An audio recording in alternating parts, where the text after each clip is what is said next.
जय हिंद दोस्तों। तो आज हम लोग जानने वाले हैं ब्लड का पार्ट 2। इससे पहले मैंने पार्ट 1 ब्लड से संबंधित बना दिया हूँ। अब आप सभी के लिए पार्ट 2 रेडी है। तो देखिए, पार्ट 2 में हम लोग ये जानने वाले हैं कि ब्लड जो होता है वो बनता कहाँ है। तो एक्चुअली ब्लड जो है, अगर बच्चा एम्ब्रो है यानी भ्रूण है, तो उस समय यानी माँ के पेट में जब बच्चे होते हैं तो उस समय ब्लड फॉर्मेशन का काम लीवर में होता है या यकृत में होता है माँ के। और वही ब्लड जो है, अगर बच्चा है वो चाइल्ड है, तब फिर वो मीसोडर्म, बच्चों में जो है ब्लड का फॉर्मेशन यानी निर्माण जो होता है वो मीसोडर्म में होता है। जबकि एडल्ट, कोई यंग है, एडल्ट पर्सन है, तो उसके अंदर बोन मैरो के अंदर यानी अस्थि मज्जा के अंदर ब्लड का फॉर्मेशन होता है, निर्माण होता है। अब समझते हैं ब्लड स्टोर। ब्लड जो है जमा कहाँ होता है। तो ब्लड जो जमा होता है वो स्प्लीन में होता है, इसीलिए इसको कहा जाता है ब्लड बैंक। इसका खोज जो है विलियम हार्वे ने किया था। रक्त में कोलेस्ट्रॉल का सामान्य स्तर जो होता है, यानी ब्लड में कितना कोलेस्ट्रॉल रहना चाहिए, तो वो होता है वो 180 से 200 ग्राम होना चाहिए। जब प्लाज्मा में 90% भाग जो होता है जल होता है और शेष 10% भाग जो होता है प्रोटीन और कार्बोहाइड्रेट होता है। सीरम, देखिए सीरम कुछ नहीं, बस सीरम में क्या किया जाता है, ये भी एक प्रकार का ब्लड ही होता है, लेकिन इस ब्लड में से क्या कर देते हैं हम लोग, फाइब्रिनोजन को निकाल देते हैं। जब हम फाइब्रिनोजन एक प्रोटीन है, इस प्रोटीन को हम लोग ब्लड में से निकाल लेते हैं, बाहर कर देते हैं, तो उसको हम लोग सीरम कहते हैं। तो सीरम में देखिए होता क्या है कि एक्चुअली फाइब्रिनोजन जो है ये ब्लड को क्लॉटिंग करता है, यानी उसको जमाने में मदद करता है। और जब इससे हम लोग फाइब्रिनोजन निकाल देंगे तो क्लॉटिंग नहीं होता है, जमता नहीं है, इसलिए ये निकाल लिया जाता है और उस ब्लड को हम लोग सेरम कहते हैं। और हीमोग्लोबिन लेवल क्या होता है, तो एक मेल के अंदर 149 mg पर 100 ml के अंदर हीमोग्लोबिन का लेवल होता है।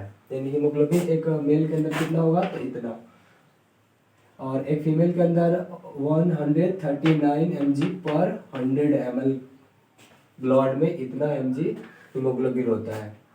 अब जानते हैं कि आरबीसी और डब्ल्यूबीसी का रेशियो क्या होता है। तो इसका रेशियो जो होता है 600:1 होता है, यानी 600 में 1 होता है आपका डब्ल्यूबीसी। 600 होगा आरबीसी तो 1 होगा डब्ल्यूबीसी। डब्ल्यूबीसी कई प्रकार के होते हैं, जैसे एसिनोफिल, बेसोफिल, न्यूट्रोफिल, मोनोफिल। ये सब के सब जो बैक्टीरिया का भक्षण करते हैं, यानी बैक्टीरिया को खाते हैं।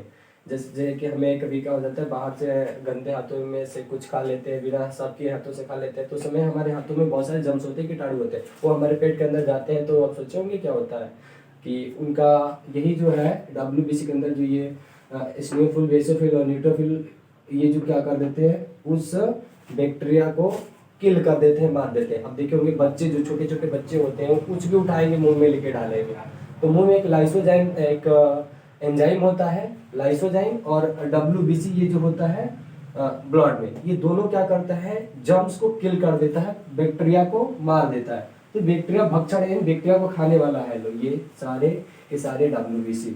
अब जानते हैं मोनोफिल। ये मोनोफिल सबसे बड़ा डब्ल्यूबीसी है। और लिम्फोसाइट जो है ये एंटीबॉडी का निर्माण करता है हमारे बॉडी के अंदर और जीवाणुओं को नष्ट कर देता है। एंटीबॉडी यानी यही एंटीबॉडी का निर्माण, कोई पूछे बार, जैसे कोरोना होगा, वैक्सीन लगा ना, तो वैक्सीन लगाने से क्या हो जाता है, हमारे बॉडी के अंदर एंटीबॉडी क्रिएट हो जाता है, जिससे हमें फिर कोरोना से फाइट करने में सहूलियत मिलता है, हेल्प मिलता है। तो ये एंटीबॉडी बनाने वाला हमारे शरीर में कौन है, तो डब्ल्यूबीसी का लिम्फोसाइट जो सेल है, यही क्या करता है, हमारे बॉडी के अंदर एंटीबॉडी का निर्माण कराता है और बैक्टीरिया को नष्ट भी करता है। और लिम्फोसाइट के अंदर ही पाया जाता है T cell and B cell. तो ये कई बार एग्जाम में पूछा गया है, कॉम्पिटिटिव एग्जाम में, कि बताइए टी सेल और बी सेल किस डब्ल्यूबीसी में पाया जाता है, तो लिम्फोसाइट में पाया जाता है। वर्क ऑफ ब्लड, अब समझते हैं कि ब्लड का काम क्या होता है।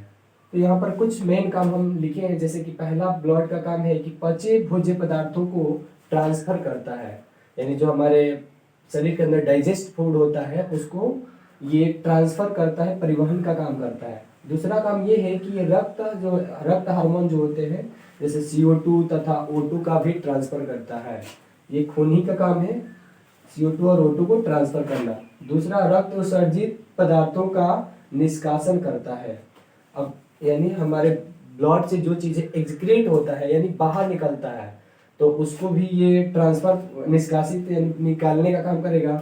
जैसे CO2 हमारे जब सेल के आपको पता है कि सेल के अंदर माइटोकॉन्ड्रिया होता है, माइटोकॉन्ड्रिया क्या करता है, ऊर्जा बनाता है, एनर्जी बनाने का काम करता है, इसलिए माइटोकॉन्ड्रिया को हम लोग बोलते हैं powerhouse of the cell, यानी कोशिका का ऊर्जा गृह कहा जाता है। तो वहीं पर जब क्रेब चक्र चलता है तो उसके दौरान क्रेब चक्र में क्या होता है कि ऑक्सीजन सेल लेता है और CO2 वहाँ छोड़ता है, तो वो CO2 फिर आता है हीमोग्लोबिन में, हीमोग्लोबिन उसको कैच करता है, उसके बाद से उसको परिवहन करके हमारे फेफड़ा तक लाता है और फेफड़ा से फिर ये हमारे बॉडी से बाहर निकलता है CO2।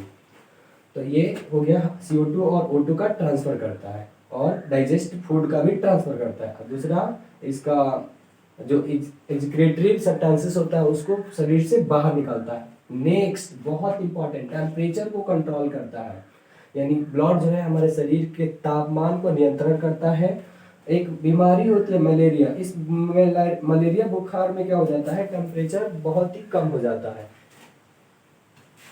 तो ये एक बहुत ही इम्पोर्टेंट क्वेश्चन है कि किस फीवर में टेम्परेचर कम हो जाता है, तो मलेरिया।